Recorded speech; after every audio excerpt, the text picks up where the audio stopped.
Line শাকারতুম লাযিদান্নাকুম ওয়া line কাফারতুম মিন্না আযাবি লাশাদীদ। আল্লাহ রাব্বুল আলামিন পবিত্র কালামুল্লাহর মধ্যে ঘোষণা করলেন, আমার বান্দা বান্দি যখন আমি আল্লাহ রাব্বুল আলামিনের নিয়ামত শুকরিয়া পাওয়ার পরে, নিয়ামত পাওয়ার পরে আমার বান্দা বান্দিগুলো যখন আমার নিয়ামতের শুকরিয়া আদায় করে, আল্লাহ রাব্বুল আলামিন বলেন লাইন শাকারতুম লাযিদান্নাকুম ওয়া লাইন কাফারতুম মিন্না আযাবি লাশাদীদ। বান্দা যখন আমার শুকরিয়া আদায় করে, আমি আল্লাহ রাব্বুল আলামিন বান্দাকে নিয়ামত বাড়ায় দেই। সুবহানাল্লাহ। আল্লাহ রাব্বুল আলামিন পরের অংশে বলেন ওয়া লাইন কাফারতুম মিন্না আযাবি লাশাদীদ। বান্দা যখন শুকরিয়া আদায় না করে, আমি আল্লাহ রাব্বুল আলামিন ওই বান্দার কাছ থেকে নিয়ামত ছিনায় নিয়া আমি আল্লাহ রাব্বুল আলামিন সেই বান্দাকে কঠিন আযাব দ্বারা পাকড়াও করে নেই। আল্লাহ রাব্বুল আলামিন নিয়ামত পাওয়ার পরে শুকরিয়া আদায় করে আল্লাহ তাআলা কি দেয়? নিয়ামত বাড়ায় দেয়। আর নিয়ামতের না শুকরিয়া করলে আল্লাহ রাব্বুল আলামিন কি করে? নিয়ামত ছিনায় নেওয়ার পরে বান্দাকে কঠিন আযাব দ্বারা পাকড়াও করে। আজকে আমাদের সমাজের ভিতরে, দেশের ভিতরে হাজারো হাজার মাহফিল হচ্ছে। মোহতারাম হাজরিন, গত বছর আপনাদের এখানে একটা আলোচনা অর্ধেক করছিলাম, আজকে সেই আলোচনা পুরা করার জন্য বসছি। মোহতারাম হাজরিন, গত বছর যে কথা বলছিলাম যে দুনিয়ার মধ্যে মানুষ কয়েকটা জিনিসের মুখাপেক্ষি থাকে, পাগল থাকে, মহাব্বত থাকে। তার মধ্যে এক নাম্বার হলো মানুষের কণ্ঠের মহাব্বত, মানুষের সুরের মহাব্বত, মানুষের আওয়াজের মহাব্বত। কিন্তু প্রকৃতপক্ষে কোরআনের মহাব্বত অনেকেই করে না। কোরআনের মহাব্বত যদি আপনার মধ্যে না থাকে, আলেমের মহাব্বত যদি আপনার মধ্যে না থাকে, তাহলে সেই কথা, সেই আলোচনা শোনার ধারা আপনার বিন্দু পরিমাণ ফায়দা আসবে না। তাহলে আমরা যারা মাহফিলে আসলাম, যারা বসলাম, এক নাম্বার মহাব্বত করতে হবে কাকে? এক নাম্বার মহাব্বত করতে হবে আল্লাহ রাব্বুল আলামিনকে। দুই নাম্বার মহাব্বত করতে হবে, এখানে আলেম ওলামারা যে কথাগুলো বলবে প্রত্যেকটা কথাকে মহাব্বত করতে হবে, এবং যার জবান থেকে কোরআন এবং হাদিসের আলোচনা বের হবে, এই আলোচনা যার মুখ থেকে বের হবে তাকে মহাব্বত করতে হবে। কাল হাশরের ময়দানে, কঠিন মুসিবতের দিনে আল্লাহ রাব্বুল আলামিন হাশরের ময়দানের ভিতরে আল্লাহ রাব্বুল আলামিন যখন সুপারিশ কার্য শুরু করবে, আল্লাহ রাব্বুল আলামিন আমার আপনার নবী, দয়ার নবী, মায়ের নবী, সরকারে দু আলম নবী হযরত মুহাম্মদ মুস্তাফা সাল্লাল্লাহু আলাইহি সাল্লামকে যখন আল্লাহ রাসূল সাল্লাল্লাহু আলাইহি সাল্লাম এক নাম্বার সুপারিশ করবে, এক নাম্বার সুপারিশ হলো আল্লাহ রাব্বুল আলামিন হাশরের মাঠ যখন কায়েম করবে, আল্লাহ রাসূল সাল্লাল্লাহু আলাইহি সাল্লাম যতক্ষণ পর্যন্ত বিচার কার্যের জন্য সুপারিশ না করবে, আল্লাহ রাব্বুল আলামিন সুপারিশ কার্য শুরু করবেন না, বিচার কার্য শুরু করবেন না।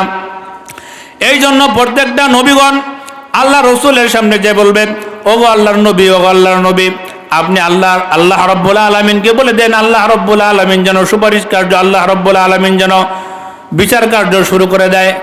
মানুষগুলা উত্তপ্ত জমিনের মধ্যে দাঁড়ায় থাকবে, মাথার অর্ধ হাত উপরে সূর্যটা চলে আসবে। বেঈমান আর নাফরমানি বান্দাদের মাথার মগজগুলা বাতের ফেনার মতো টকবক টকবক করতে থাকবে। এই কঠিন সময়ের মধ্যে আল্লাহ রাসূল সাল্লাল্লাহু আলাইহি সাল্লাম আল্লাহ রাব্বুল আলামিনকে ডাক দিয়ে বলবো, আল্লাহ তুমি তোমার বিচার কার্য শুরু করে দাও, আমি সুপারিশ করতেছি, বান্দাদের অনেক কষ্ট হইতেছে, ও আল্লাহ তুমি সুপারিশ কার্য শুরু করে দাও, তুমি বিচার কার্য শুরু করে দাও। এই কথা বলার সঙ্গে সঙ্গে আল্লাহ রাব্বুল আলামিন হযরত আদম আলাইহিস সালাতু ওয়াস সালামকে ডাক দিবে, হে আদম, এই মাঠের ভিতরে যে সমস্ত বান্দাগুলো আছেন প্রত্যেকটা বান্দাকে তুমি দুইটা ভাগে বিভক্ত করে দাও, এই সমস্ত বান্দাকে দুইটা ভাগে বিভক্ত করে দাও।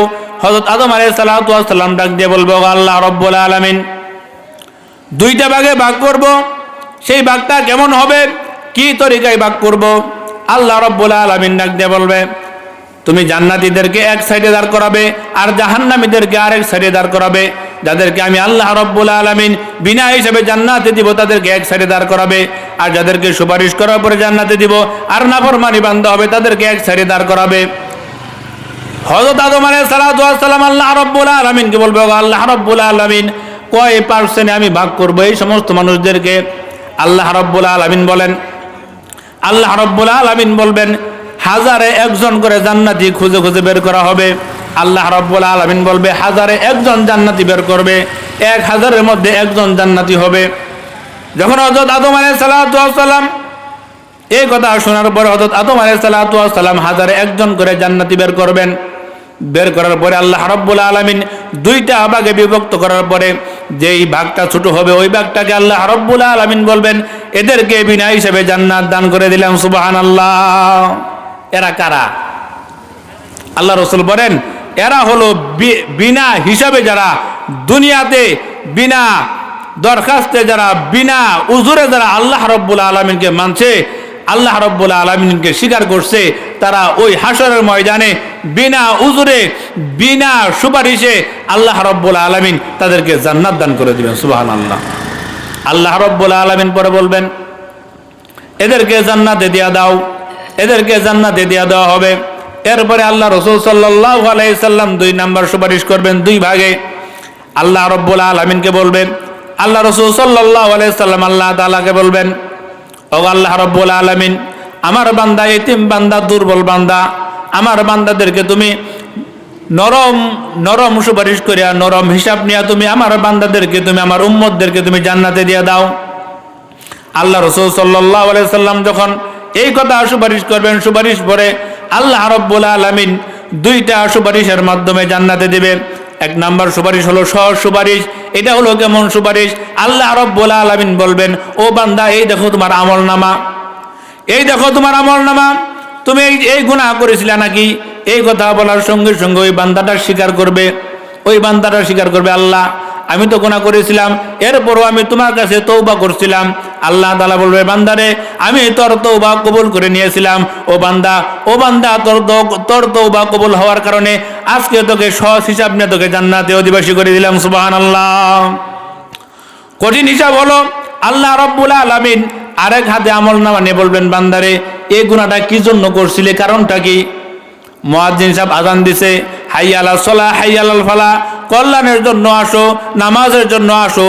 মিয়া মুয়াজ্জিন তোমাকে আযান দেওয়ার পরে ডাক দেওয়ার পরে তুমি নামাজ পড়তে যাও নাই, হেলায় তুমি নামাজ কাজা করে ফেলছিলা, কিন্তু নামাজটা পড়ছো পরে রক্ত পড়ছো কাজা করছিলা, এই জন্য তোমাকে 80 হুব্বা জাহান্নাম খাটতে হবে। আল্লাহ রাব্বুল আলামিন ওই বান্দাকে 80 হুব্বা জাহান্নাম খাটানোর পরে আল্লাহ রাব্বুল আলামিন তাকে জান্নাতে দিবে।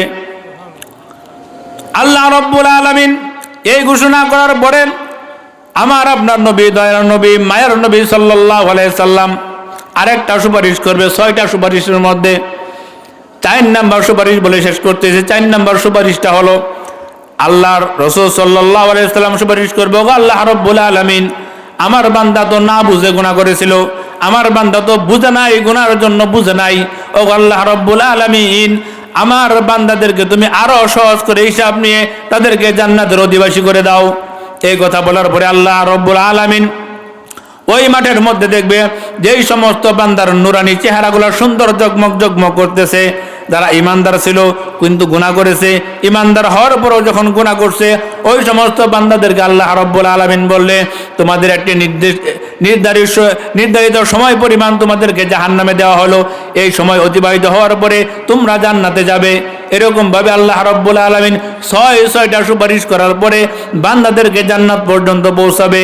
মুহতারাম হাজিরিন, আল্লাহ রাব্বুল আলামিনের জান্নাত পাওয়ার জন্য একটা কাজ করলে আল্লাহ রাব্বুল আলামিনের জান্নাত পাওয়া যাবে। সেই কাজটা হলো আমরা কোরআন শিখতে পারি নাই, আমরা কোরআন উপর আমল করতেও পারি নাই।